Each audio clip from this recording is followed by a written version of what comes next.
Welcome back to Realtor Reputation. I'm Apryl Lopez. And I'm Shannon Howard-Bisordi. And we are starting season 3. It's a three-peat. So we were like, it's a three-peat. Oh, that's so clever. We took a little break and it was wonderful. And I enjoyed my winter break with my kids and my family and all of that good stuff. But we decided instead of just extending season 2, why not start season 3? So here we are. It is 2025. It is 2025. What did I say earlier? It was 2023. I'm all off on my years. I'm so off. So 2025, we are starting with a bang, I feel like, in real estate. How do you feel? I feel it's definitely heating up, and I can tell one from my own business, like people calling and kind of asking about, wanting a market analysis, or if, people that have been on the fence about buying, and they, I'm talking to them about getting pre-approved because things have changed since the last time. But also I can get like another kind of special gauge because when having my staging company, I can tell by the calls I'm getting. I'm able to tell, okay, a lot of people are ready for February, March. So I think we're going to see a flurry and influx of inventory coming finally. Yes, I agree. And just to tell you where we're at today, we don't have our normal background. No. We are in this gorgeous house, which we're going to talk about in a little bit further in our episode. But this gorgeous home is staged by Miss Shannon.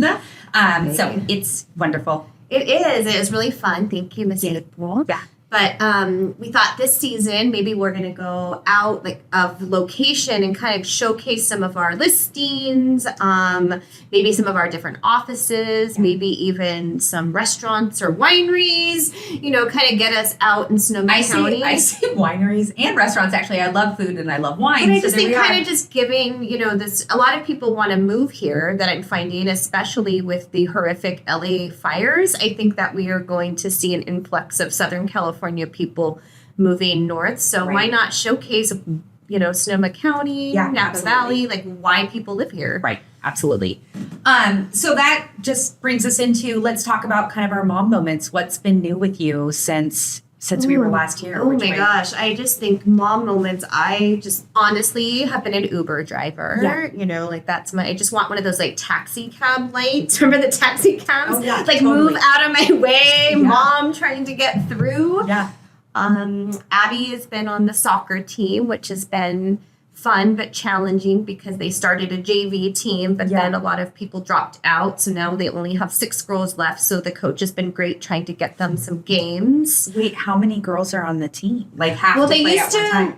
I mean, I don't know. I want to say 11 on soccer. I think 11 on the field. I'm not a soccer. But you need at least 14 roughly, so you can have subs. But they like to have like 20 to 24 because it's nice to have a sub for every position. Sure. So they've had 6, but they did they had a game last week. It was really fun to watch. And, Miss Safi is doing everything she can possibly do, including deciding she was going to play lacrosse. I love that for her. So she, maybe Dylan over here could give her some lessons. She has no idea how to play. Let me just start with that. Yeah. So she decided that she came home with the flyer and I'm going to play. And, But good for her putting herself out there. It is good for her. But when you're 5 versus 15, the game is a little rougher. The kids are a little bigger. The skill set. Yes. But, so she went across the street. This is my best mom story. To our neighbor, Maggie, who's a senior in high school at the rival high school in Petaluma High School, and knocked on the door and said, "Hey, Maggie, can you give me some lessons?" Maggie's on the lacrosse team. So Maggie said, "Sure." So next thing I know, she comes over and they're at the park and Safi's got an old stick and she's retaping it. And it's very cute. So she's tryouts, I think, start next week, but she's been going to conditioning. I love it. She lasts about 15 minutes and she's like, Mom, did you know I have to run? I'm like, yeah, it's a thing. It's a thing. I think she likes it for the social aspect. Oh, totally. I mean, that's what it is. But how about you? Pretty much the same thing. Like my kids, I've just been busy. My son wrestles, so we've been. I heard that's like an every weekend commitment. Every weekend they have a tournament of some sort, either on Friday. If you do a Friday tournament, usually we get home at 10:30, 11 o'clock because they start they have school on Friday. So you don't start till 5 or 6. But you have weigh-ins. Like, it's a whole thing. You have to weigh in, and then they create the schedule because you don't know how many kids are going to be there until they weigh in. So they do the weigh-in, and then they pair everybody. So they'll weigh in at one time, and then like 2 hours later is when the tournament starts. So do they have to starve the whole time? I mean, up until weigh-ins, yeah. So, I mean... No, I mean, like, after, like... No. Can they eat after they weigh in? My son eats, like... He thinks he has to eat after every single one of his matches. And I'm like, dude, you don't... He only wrestles like 3 to 4 times. You don't need a 4 full meals. He's like, I need Chipotle, I need Chick-fil-A. Like, mind you, though, my son, he weighs in, and he's more on the heavyweight side. Okay, so he's not the one, like, sweating in the steam rooms like some of the people I used to know did. No, my son is, like, almost 6 foot, 215. I've met him, yes, 215. Yes. He's a big boy. He is like your mini-me of your husband. He is 100% a mini-me. So, but we've been busy with that. Bea is going to start now her... softball season. So we're doing, all of that conditioning right now, but just been busy. So can I ask one question about wrestling that I'm confused about? Yeah. So do boys wrestle the girls? It depends. So it's like they don't have a boys class. It's just based on weight. Yeah. Really? Wow. I mean, they have girls wrestling tournaments where it's just girl to girl. And then the boys have their tournaments where it's just boy to boy. So they pair up that way. But like, for instance, we had a duel last night. And at duel, there was a boy who wrestled a girl because that was the weight class. Wow. It just depends. It's not super typical, but it can happen. It can happen. I noticed a lot more girls at Casa, like where Sandy goes. There's a lot of girls on the wrestling team. I thought that was really cool. I just didn't know how it worked. Yeah, it's fabulous. My son started wrestling last year, and so that was kind of like our just introduction to it. And now we feel like we know what's going on. Yes. Like we're those parents. But I love it. It's so wonderful. It's so good. And I think it's so good to keep the kids involved. Yeah. We're lucky where we live that we have sports. Yeah. And speaking of, like, just on a sports topic, where we live is in Sonoma County, and Sonoma State is our university. Oh. And there are some budget cuts coming between all the different school districts. It's, kind of crazy. But Sonoma State, one of our most popular state schools is like over a $20 million deficit, and they've decided to cut the sporting programs. Yeah. And I don't even know how that's possible, but so many kids come here to play sports. Right. And I just feel like it's just going to be such a detriment to our community, to the college. Like, I could just see enrollment shrinking. How is that going to help? I'm not really sure. Well, I don't know. And it's a feeder school for all, like, the Santa Rosa JC and so many of our local high schools. Right. And I just was shocking. And, like, I don't know about your kids, but my kids take, like, a lot of sports camps, even in high school over the summer. They have, like, great programs. Yeah. And it just seems, even at our barn where we ride horses, they have a Sonoma State equestrian team that, and I'm just really. My kids used to do the basketball camps that the teams would put on over the summertime and everything else. But it's just, it's something really we have sad. to advocate for. It's really sad is what it is. So, let's move on to our next section, which is our Swiftie Sell of the Week. Might as well talk about this. Let's talk about it. Gorgeous home that we're in right now. So let me just give you a few stats. I am listing this home. So it is listed by myself as well as Casey Garrett. She's with another Vanguard office. So we decided to team up on this one. And as we mentioned, Shannon staged it. It's a 2-bedroom. I'm going to call it a 1 1/4 bath because it doesn't have a sink in that extra bathroom. But it's really just a sweet property, a little under 1,300 square feet, corner lot, and we are located in the JC neighborhood of Santa Rosa. That's where we're at today. It's just a sweet, sweet, sweet community spot. Wonderful. It is. It is listed at $599. So when I say I've been busy, a lot of it has been with this listing. We'll put it that way.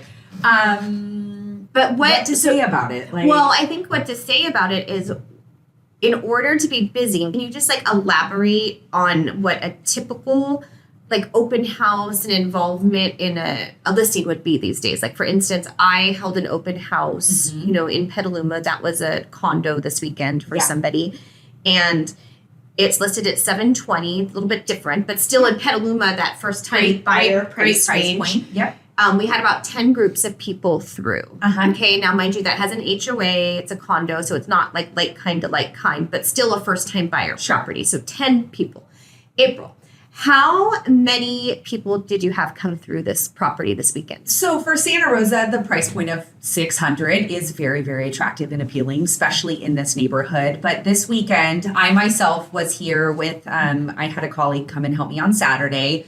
On Saturday alone, we had a good 90 to 100 groups walk through the door, which in turn means, groups of 2 to 4 people. We probably guesstimated we had probably 250 to 300 people on Saturday alone.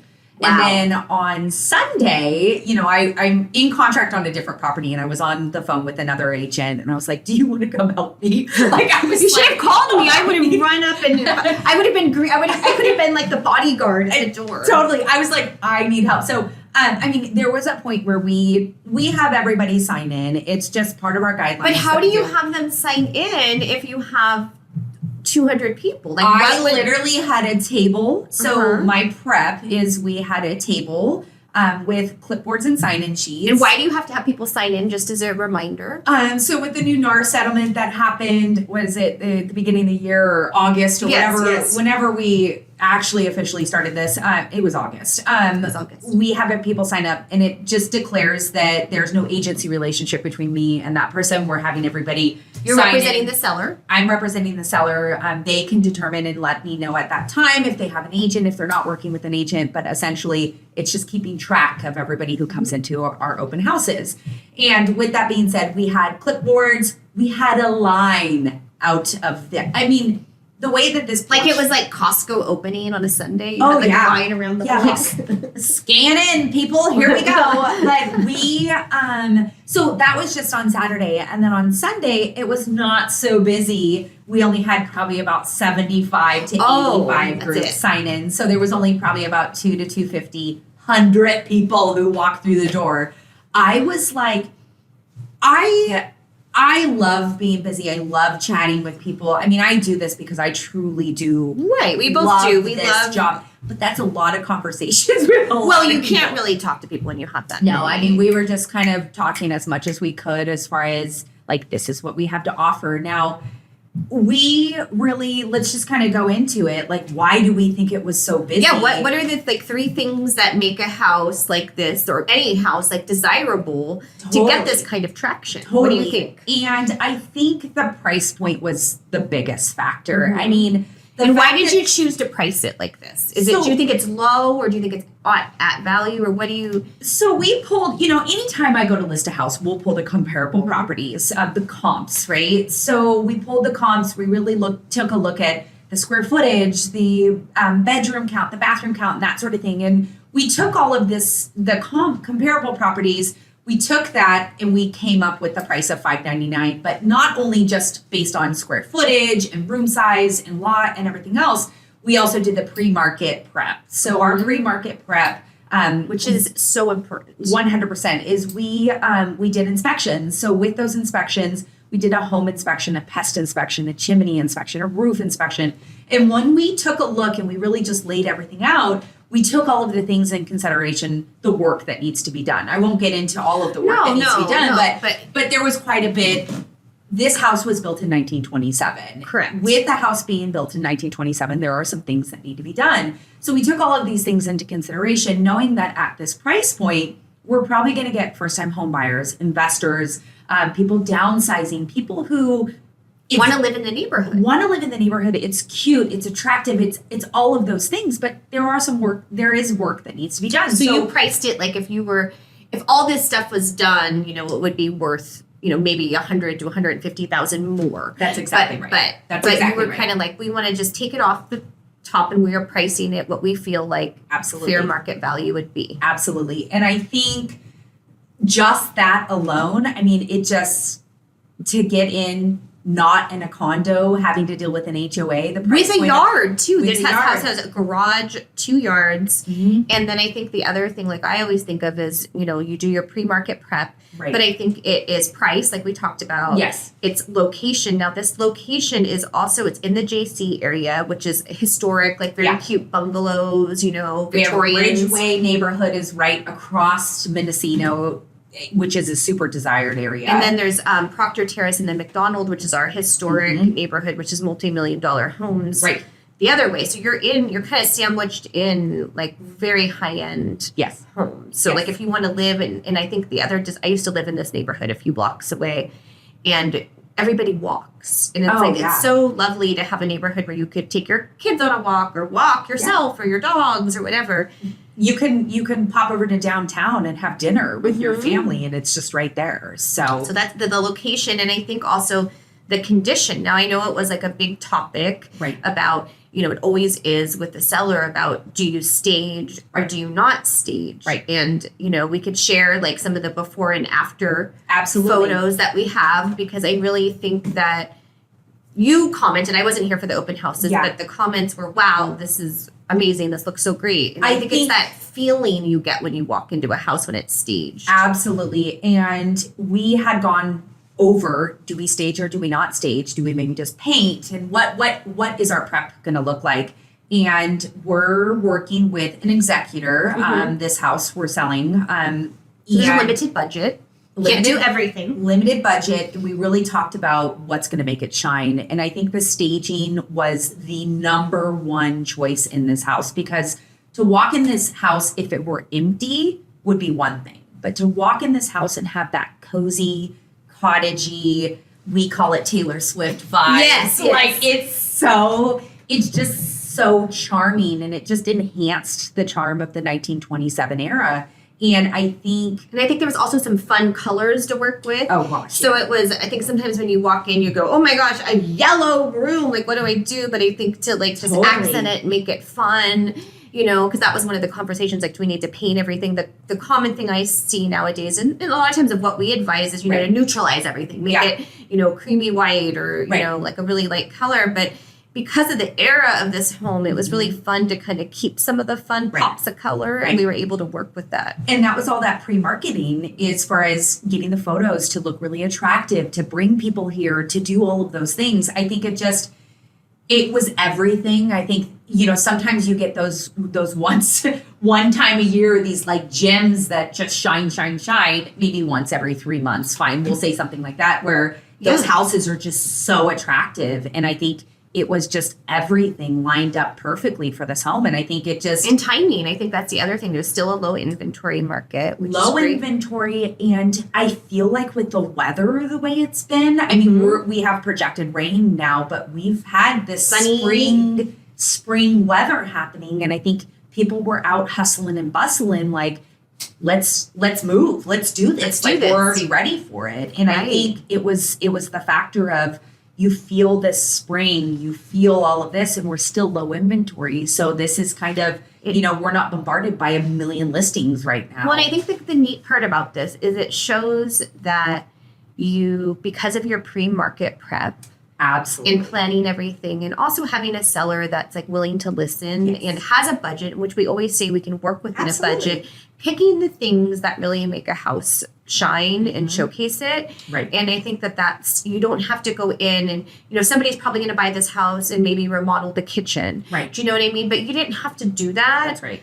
Because you were able to enhance the features that it had. Yeah. And I think like sometimes you don't have to go in and gut a house to sell it. Right. That's absolutely true. So I don't know. I was Like, can't wait to hear how many offers and what I it know. ends up as. So we ended up setting an offer date on this. I think we've talked about offer dates and stuff before, just because we've had such traction in it. And nowadays it's kind of you used to for a while always set an offer date. Right. And then it kind of became, buyers I think got worn out. Yeah. I would say, I don't know if that's how you would describe it, it's but trying. they would just feel like, realtors, are playing games, or they don't want to play the game and compete. Right. But a lot of times it was just, we have to realize a listing agent is representing the seller, and it's hard to take an offer sometimes on that first day if you haven't even let more than one person see the house. For this one, it's kind of a unique situation. I won't go too far into detail, but we had to set an offer date because that's when everybody's available to review offers. Yes, and it will also trust has rules too. Yeah, that's exactly right. But yeah. I'm so cool. Congratulations. Thank you. And I just want to say one last thing. When we talk about like having 100 or 200 people, like we go to our office meetings in April. We have different offices in our company. So I usually attend the Petaluma one. April's usually in Santa Rosa or Sebastopol. But a good open house these days, I would say, is, people are like, oh, we had 20 to 30 groups. Yeah. That's like a really like robust, great amounts. And when you say, all of us, even in Petaluma the other day, like, did you hear about April? Oh my gosh. It's still kind of shocking that there was that many. And don't get me wrong, neighbors come. Oh, yes. But that's in every open house. Absolutely. And it wasn't just people ready to buy this house. Some people just wanted to see what it was. And the pictures really do make it look charming. And I'm just like, I was in shock. And I think when we're used to like a number in the 20s, and then you get that times five. I knew there was going to be quite a few people, and I planned for it, but I didn't know there was going to be that many people. And I was just like, oh, no. And then I had to go to a crab feed on Saturday night. I was exhausted. And then you have to talk to more people. Oh, and my husband's like, you love to talk to people. That's like your thing. And I was like, but it's really kind of stressful though when you're trying to maintain the flow. Well, it's one thing sitting there with a cocktail in hand having a conversation. It's another thing trying to manage like 50 people in a house at one time. Right, It's a different flow. It is different flow. So, that's, I think, kind of what we have now. Well, we need to talk about this. I know exactly what you're going to bring up. So, Shannon, she's so hilarious. I just want to say for all the haters out there, we are going to go to a 3-peat, and we get to see Taylor Swift at the Super Bowl again this year. I thought I heard news that like she didn't want to be a distraction. Is she going to be there? She has to be there. Of course she's going to be there. I heard today like Kelsey is probably going to have to buy a suite for all of his friends, like a $3 million suite again or something. Oh, what I think she hasn't been a distraction. Like, so during like the weeks, she goes back to New York or LA and just lets him be in Kansas. He, like, you know what I mean? She doesn't want to be photographed with him like going out to dinner and stuff, because then if he does something wrong, people, blame. Yeah, I get it. But did you watch the game? Kinda. I watched. Oh my gosh. I watched some of the game. It was really good. I didn't think they were going to win. But also, mind you, I was doing an open house with 300 people. Right. Yes. So it was really exciting. I think it's really cool that the Eagles are playing. So I listened to the New Heights podcast today or yesterday when it came out, and Jason, they're like, who are you rooting for? And Jason's like, the Eagles. So it's kind of fun because that's sort of how Travis Kelce and Jason Kelce became popular. Right. I mean, they were obviously, they're Hall of Fame inductees someday, but I think it's because the two brothers played each other. Oh my God. So now it's like kind of cool that they're going back for round 2. Yeah. Anyway, so stay tuned. I'm very excited about this situation. Another Swiftie Bowl. Swiftie Bowl. Yay. Yay. You already have all the props ready to go. I have all the props from last year. I have to see what kind of... So before we wrap it up, I actually have a question for you. So what do you think, real estate-wise, 2025 is going to look like? Oh my gosh, if I just brought my disco ball, I could have A disco ball. It's interesting because I was really hoping... and anything can happen because we're living in the wild, wild west, right? Like every day something changes, you just don't know with real estate. Mm-hmm. But I was really hoping, in the first quarter, like interest rates would come back down to at least like the 6s, because I feel like they're really kind of pushed back up in the 7s. Today I read an article that they may not come back down in 2025. So I think... Once again, it's if you find that home that you like, right? We've talked about this, a lot of times, like you really need to make adjustments to figure out how to get that home in that location that you want. I think that's the number one thing because there's only so many homes. Like if you want to live in a certain neighborhood, it could be 2 years before a home comes up. Absolutely. So you want to make sure that you're pre-approved, prepared, and that you know what that payment is, and that you could afford that payment at 7% or whatever if you buy the rate down a little bit. But I would not, if you need to move or want to move, I wouldn't be waiting for the rates to drop. Right. And I think what really scares me, and I'll be 100% honest for 2025, the fires in Los Angeles. I mean, we know we've lived through it twice. It takes years to rebuild. Absolutely. And it's really funny, not funny, but I have some college friends, and unfortunately who lost their homes. I have a cousin who lives in LA, and my cousin was like really worried about being evacuated, and everything that I felt like I was 2 steps ahead. Well, you need to be prepared. Now people are going to start looting. Now people are going to start price gouging, which is fully illegal. Right. But all the things that we saw happen are now happening down there. And the other thing is the shady builders coming in.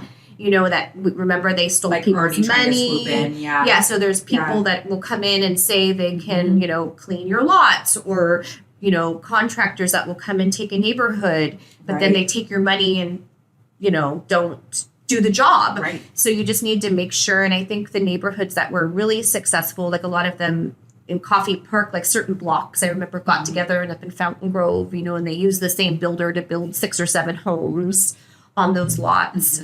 But just making sure you're using those people that are credible. Right. But I think what that means is materials. Like, I'm worried about materials skyrocketing. Your husband's in the trades. Yeah.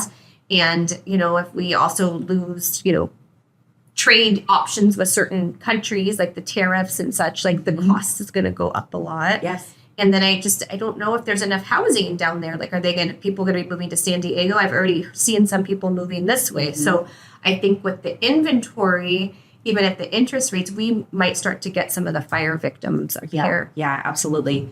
That's my prediction. I think 2025 will be similar to 2024 because same things, with the interest rates and whatnot. Although I feel like, buyers have kind of accepted the whole date the rate thing. And as long as you can have an affordable payment, I think they're ready to get into something finally. But what I'm seeing as far as the biggest issue is insurability. Well, goes hand in hand with the LA fires, is the insurability aspect of not only just with fire rebuilds and fire zones and everything else. Insurability is a problem nationwide. And it's the requirements for getting homeowners insurance is just getting tighter and tighter and tighter. And insurance companies just don't want to insure anything anymore. And so I think that's going to be our biggest hurdle and struggle to get through as far as working with clients, trying to get that, really having that contingency of making sure that they can get insurance. And really treating it like my first sale, which was at the end of, I want to say first sale of the year because it closed on January 1st. Sure. Yeah. But was, a house. It was an all cash buyer. It was in Skyhawk. And there was some houses that had burned in Skyhawk on the same street years ago. We couldn't get insurance. Yeah. We had to call 6 different people. We have to go with we worked with a broker. We had to go with the California Fair Plan out of state, like an option writer for that. And this is, a 4-bedroom, 3-bath house with a pool. It's not crazy in the suburbs. It's not even on the mountainside. It's on the street side. But I was just shocked. I mean, 6 quotes, no, just denials everywhere. Yep. And we treated that contingency, and I don't know if, agents really know this. Or, I think a lot of them do, but you really have to treat that like a physical inspection contingency. Oh, absolutely. Because you can't, just say just remove everything and then hope your people are going to get insurance. Right.